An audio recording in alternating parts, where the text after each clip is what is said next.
postcard saya dari rumah ya Zoom-nya. Bisa ya, udah dipencet tapi nggak terekam ini.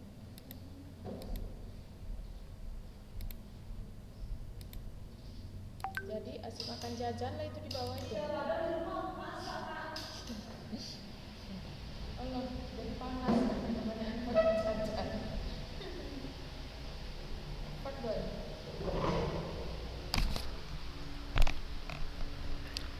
Bismillah, Assalamualaikum warahmatullahi wabarakatuh. Waalaikumsalam warahmatullahi wabarakatuh. Iya. Sebentar ya. Baru 13 orang nih.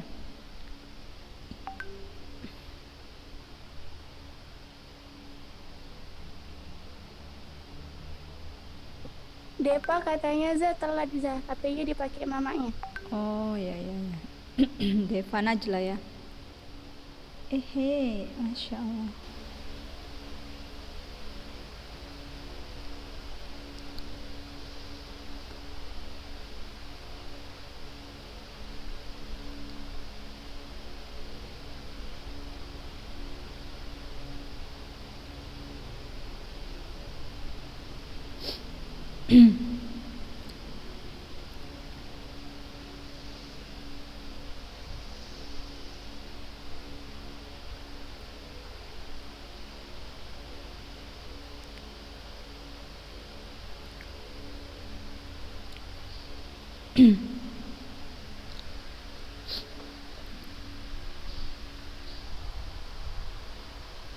Bismillah, alhamdulillah hamdan katsiran thayyiban mubarakan fih kama yuhibbu rabbuna wa yardah.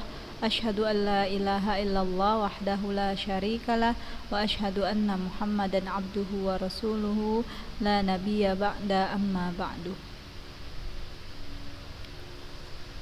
Iya. 16 orang. Tayyib, nastamir dirasana al-mustalahul hadits.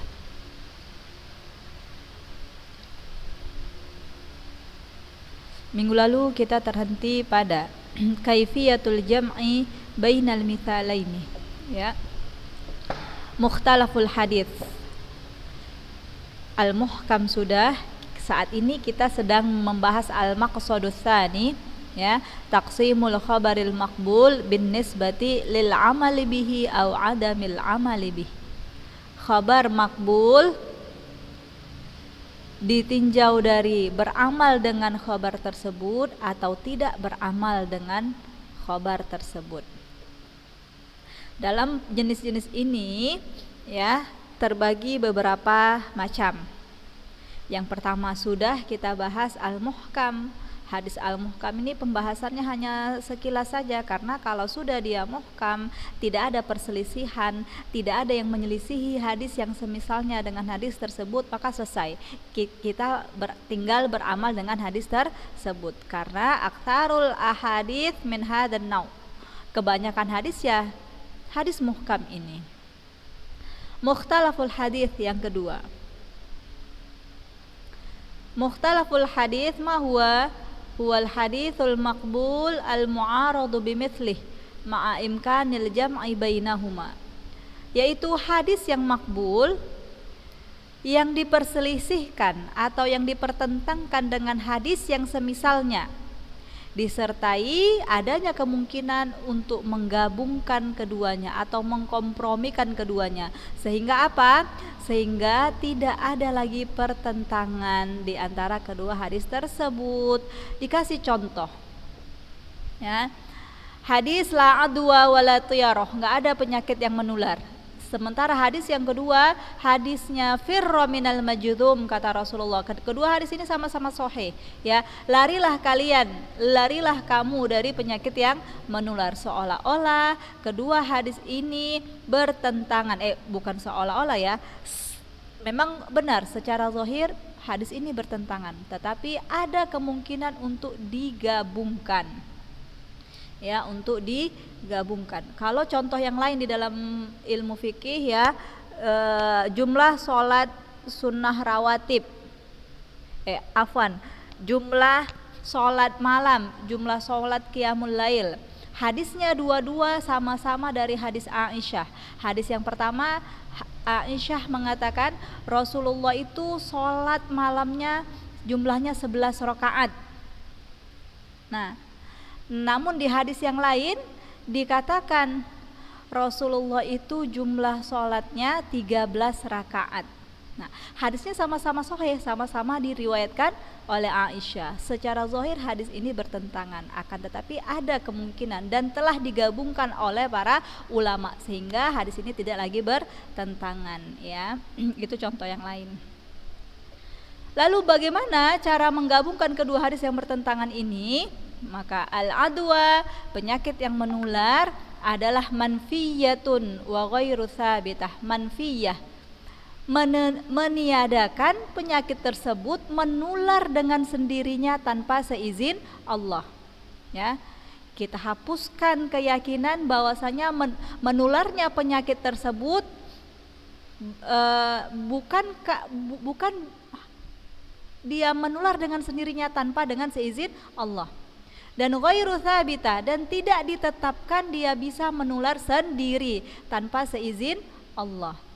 Jadi keyakinan kita Ahlus Sunnah wal Jamaah al-adwa, yakni penyakit menular itu menularnya dia atas izin Allah, tidak menularnya dia atas izin Allah.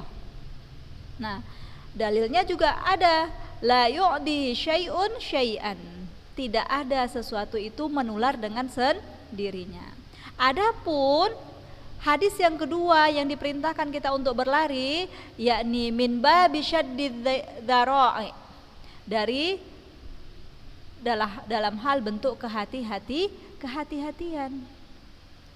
Ya, sehingga tidak boleh kita berleha-leha, enggak ada penyakit yang menular itu. Lalu kita duduk bersama-sama dengan orang yang saling berpenyakit. Kita duduk bersama-sama dengan orang yang demam, dengan orang yang flu, atau saat sekarang dengan orang yang terkena corona, kita duduk bersama-sama. Kita pakai dalil.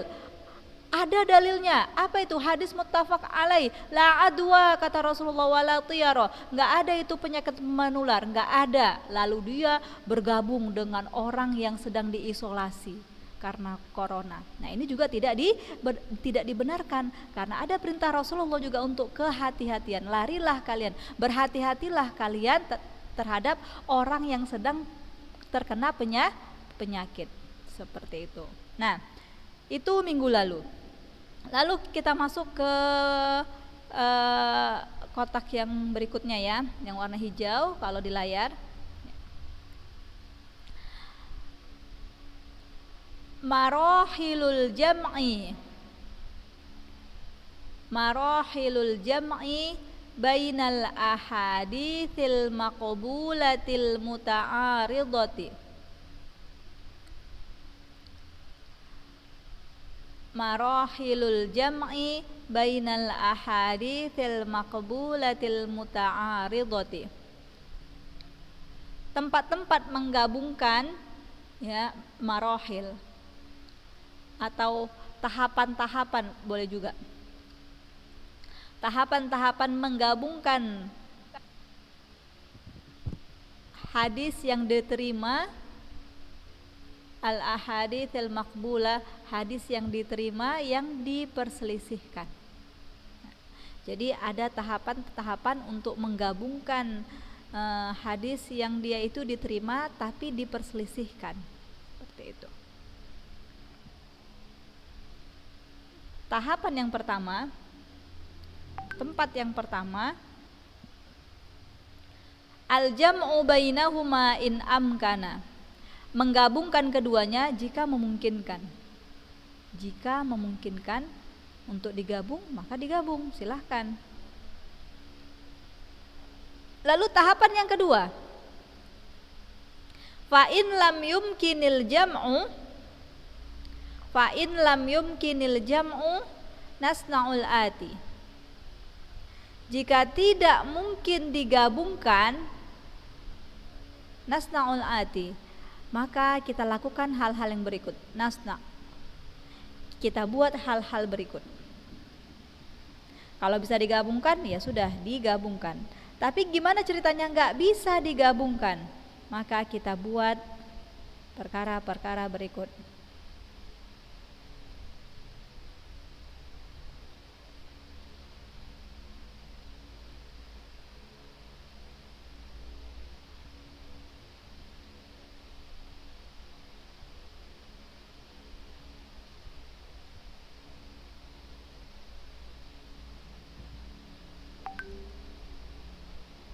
Yang pertama,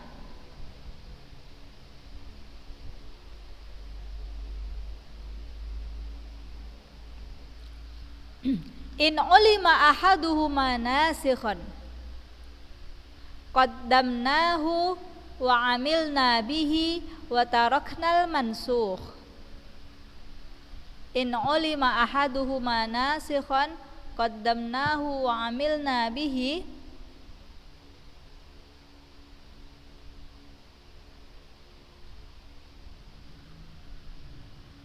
wa taraknal mansukh. Ini tahapan yang pertama yang kita buat kalau hadisnya, kedua hadis yang bertentangan itu nggak bisa digabungkan. Jika diketahui in ulima, jika diketahui salah satunya adalah nasikh. Jika diketahui salah satunya nasikh, apa arti nasikh? Nasikh ini yang menghapus, yang menghapus hukum sebelumnya. Itu ya, nasikh. Kalian buat catatan tersendiri ya, karena agak panjang artinya, tapi kalau muat nggak apa-apa. Nasikh itu yang menghapus hukum sebelumnya. Nah, jadi hadis A dan hadis B mau kita gabungkan ternyata nggak bisa. Lalu apa yang kita lakukan? Kita lakukan tahapan yang pertama. Jika kita tahu salah satu dari hadis A, B ini adalah sebagai nasikh, sebagai penghapus hukum yang sebelumnya, nah, qaddamnahu wa amilna bihi, kita utamakan dia. Kita utamakan dia dan kita beramal dengan dia. Lalu wa taraknal mansukh, kita tinggalkan yang mansukh. Kita tinggalkan yang mansukh. Apa itu mansukh Ustazah? Isim maf'ul dari nasikh. Kalau nasikh tadi yang menghapus, kalau mansukh isim maf'ulnya. Jadi apa artinya? Ananda Solihah, silahkan yang mau jawab. Nasikh isim fa'il yang menghapus, kalau mansukh isim maf'ul. Jadi apa artinya mansukh? Yang dihapus ya? Iya, yang dihapus. Bagus, ahsantuma. Lalu kita tinggalkan yang mansukh, yaitu yang dihapus hukumnya. Seperti itu. Nanti ada ya contoh-contoh di bawah itu yang membuat kita lebih jelas lagi. Nah, itu tahapan yang pertama. Jika nggak bisa digabungkan, maka kita buat langkah pertama, yaitu jika salah satu dari kedua hadis ini diketahui dia sebagai nasikh, maka kita pakai yang nasikh, kita amalkan yang nasikh, kita tinggalkan yang mansukh. Nggak perlu lagi saya artikan berarti arti nasikh, arti mansukh, karena sudah kalian catat dan harus kalian ingat istilah-istilah di mustalahul hadis seperti ini salah satunya. Langkah yang kedua, in lam yu'lamin naskhu, in lam yu'lamin naskhu rajjahna ahadahuma biwajhin min aujahit tarjih wa amilna bih. Rajjahna ahadahuma biwajhin min aujahit tarjih wa amilna bih. In lam yu'lamin nashu, jika tidak diketahui an-nashunya, jika tidak diketahui penghapusannya, an-nashunya ya. Ini masdarnya ya. Kalau yang nasikh tadi fa'il, isim fa'il, yang mansukh itu maf'ul, ini an-nashu masdarnya. Jika tidak diketahui an-naskhunya, yakni mana yang nasikh, mana yang mansukh ya, dari kedua hadis A dan B yang saling bertentangan, kita nggak tahu mana yang nasikh, mana yang mansukh. Maka apa yang kita lakukan? Rajjahna ahadahuma. Kita pilih yang paling rojih dari keduanya. Kita pilih yang paling rojih, yang paling benar, ya, yang paling tepat sesuai dengan ilmu kita.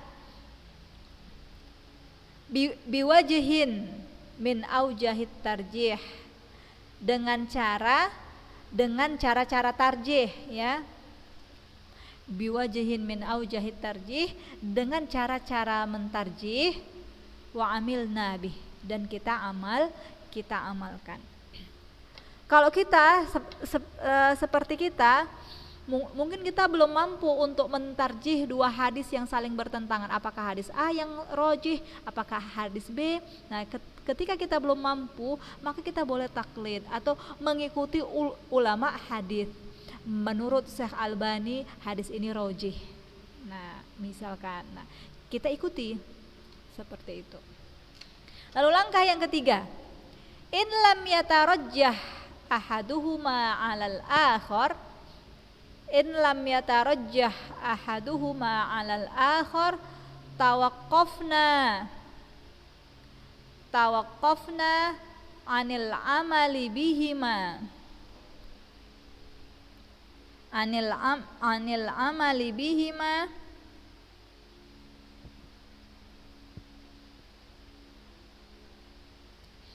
hatta yadhhara lana murajjihun, hatta yadhhara lana murajjihun.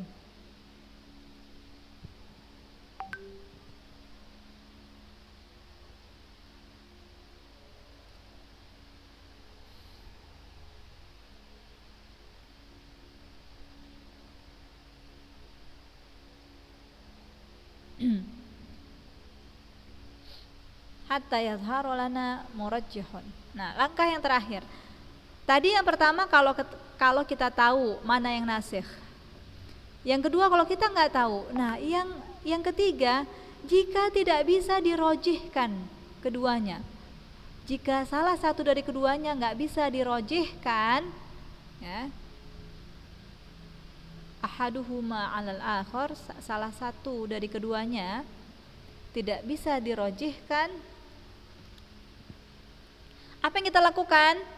Tawaqqafna, kita berhenti atau kita diam, tidak mengambil sikap, boleh berhenti, diam atau tidak mengambil sikap, anil amali bihima, mengamalkan kedua hadis tersebut.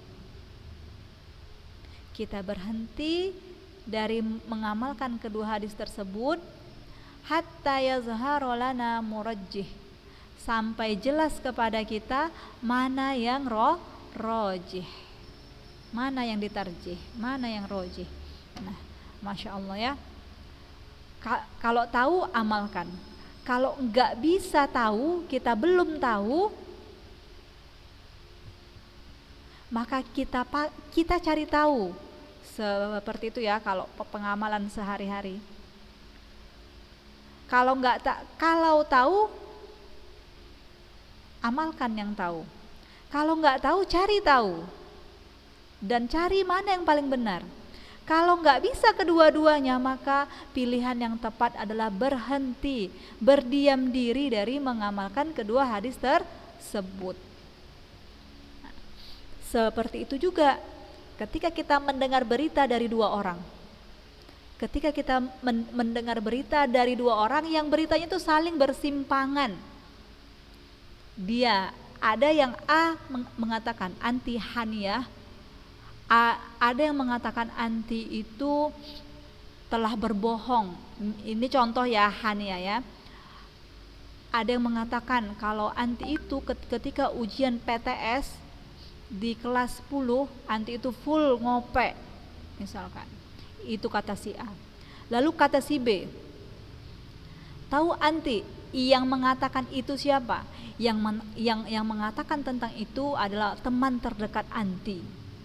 Nah, jadi apa yang dilakukan si Haniyah?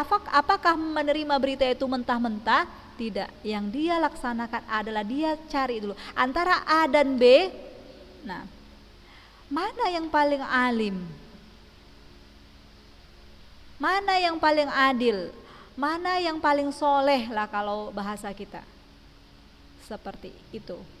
Oh, ternyata yang si B yang paling soleh dari si A. Maka yang diambil itu berita yang paling soleh. Bukan berita yang A. Misalkan si A itu kita lihat dia malah sholat, kerjanya nyanyi-nyanyi terus, bahkan pernah bohong. Lalu kita ambil berita dari si A karena kita nggak enak sama si A, atau kita ambil berita si A karena si A itu sepupu kita, lalu kita percaya, nggak bisa. Nah, tapi ternyata si Haniah nggak bisa memilih dari si A dan si B yang soleh. Apakah si A yang lebih soleh, apakah yang si B ya? Kayaknya mereka sama-sama aja ini. Nah, kalau nggak bisa, maka berdiam dirilah. Sikap yang paling pantas diambil si Haniah. Jangan ambil pusing tentang berita tersebut, karena saya nggak bisa memilih mana yang paling soleh dari keduanya. Nah, kalau hidup seperti ini, nggak ada ibu-ibu yang darah tinggi. Nggak ada ibu-ibu yang kena diabetes, serangan jantung. Karena apa? Karena dia punya prinsip hidup yang telah diajarkan oleh agama tentang sikap dari menerima berita dari seorang manusia. Nggak semua berita dari manusia itu bisa kita ambil, bisa kita yakini, bisa kita jadikan pikiran. Seperti itu, nggak semua. Makanya cara hidup sehat Ananda semua, ya ini Ustazah bagi tips nih, karena kalian anak-anak yang udah mulai dewasa ya, akan benar-benar menjalani hidup yang sebenarnya seperti itu. Karena kita memang manusia, sosok makhluk yang bersosialisasi, bertemu dengan makhluk A, B, C yang jenisnya seperti ini, yang wataknya seperti ini. Nah, karena bertemu banyak manusia inilah banyak penyakit sekarang ini ya, darah tinggi lah, stroke dan lain sebagainya, wala'iyadzubillah. Nah, kita itu harus memiliki ya prinsip atau mindset seperti itu. Kalian harus petak-petakkan orang dalam pikiran kalian. Ada kelompok A, kelompok B, kelompok C. Kelompok A adalah orang-orang yang harus kalian dengar ucapannya. Sementara kelompok B boleh didengar, boleh tidak. Kelompok C adalah orang-orang yang gak perlu didengar ucapannya. Jadi ketika ada salah satu dari kelompok C yang berbicara, gak usah kalian dengarkan. Karena apa? Karena kelompok C adalah orang-orang yang gak perlu aku dengar ucapannya. Lalu ada salah satu dari kelompok B yang berbicara tentang kalian atau tentang apapun. Nah, kalian ambil. Penting gak ini ya? Saya bisa ambil gak ya? Oke, saya mau ambil. Kalau nggak mau ngambil juga nggak apa-apa. Tetapi ketika kelompok A yang berbicara, karena ini adalah orang yang telah kalian buat lingkaran, adalah orang-orang yang harus saya dengar ucapannya, maka dengarkan. Seperti itu. Jadi hidup tuh enak, ya. Dan biasanya kelompok A itu orang-orang yang harus kalian dengar ucapannya adalah orang yang paling jarang berbicara. Ketika dia berbicara bagus untuk kita. Nah, kita dengarkan. Kelompok C ini biasanya adalah orang-orang yang paling banyak cerita tentang kita, paling banyak omongnya. Nah, maka ketika kelompok C berbicara, nggak usah didengar, nggak usah ambil pusing. Enak hidup kita, tempem-tempem pipi kalian kalau kayak gitu. Nggak perlu mikir-mikir, ya, nggak perlu susah-susah. Nah, kalian buat itu di pikiran kalian, di benak kalian, siapa-siapa saja orang yang harus saya dengar dan orang yang nggak perlu saya dengarkan. Di antara orang yang perlu kalian dengar itu, kalian masukkan orang tua kalian, nah ayah dan ibu, ya kan, saudara kalian, seperti itu, dan orang-orang yang kalian anggap memang pantas untuk kalian dengar ucapannya, seperti itu ya. Ini sekilas. Jadi secara nggak langsung kita mempelajari ilmu mustalahul hadis ini ya, faedah yang mungkin yang bisa Ustazah rasakan adalah mengambil sikap berita-berita yang sampai kepada kita. Karena banyak berita, banyak info yang tersebar di dunia ini ya, dan semua info itu harus kita saring, nggak semuanya harus kita masukkan ke dalam pikiran kita, Seperti dari manapun infonya. Kalau zaman dulu cuma dari mulut doang, kalau zaman sekarang dari sosial media, mulut juga, WA juga, Instagram juga, status juga, apalagi sekarang di status banyak orang yang curhat di status atau banyak orang yang menyindir di status. Dan lain-lainnya. Nah, dari banyaknya sumber info yang kita dengar, yang kita baca, yang kita lihat, maka kita harus punya saringan-saringan. Mana yang bisa kita pakai, mana yang tidak bisa kita pakai. Wallahu a'lam. Selesai, waktu kita habis ya, cepat sekali. Nah, semoga bermanfaat. Kita lanjut minggu depan materi berikutnya. Kita tutup. Atau ada yang mau bertanya boleh? Satu pertanyaan. Nggak ada ya? Iya. Muta'aridah itu artinya apa ya, Zah? Diperselisihkan. Muta'aridah itu artinya diperselisihkan atau dipertentangkan. Satu hadis yang diperselisihkan dengan hadis yang semisalnya. Ya. Kita tutup. Subhanaka Allahumma bihamdik asyhadu an la ilaha illa anta astaghfiruka wa atubu ilaik. Barakallahu fikunna. Wassalamualaikum warahmatullahi wabarakatuh.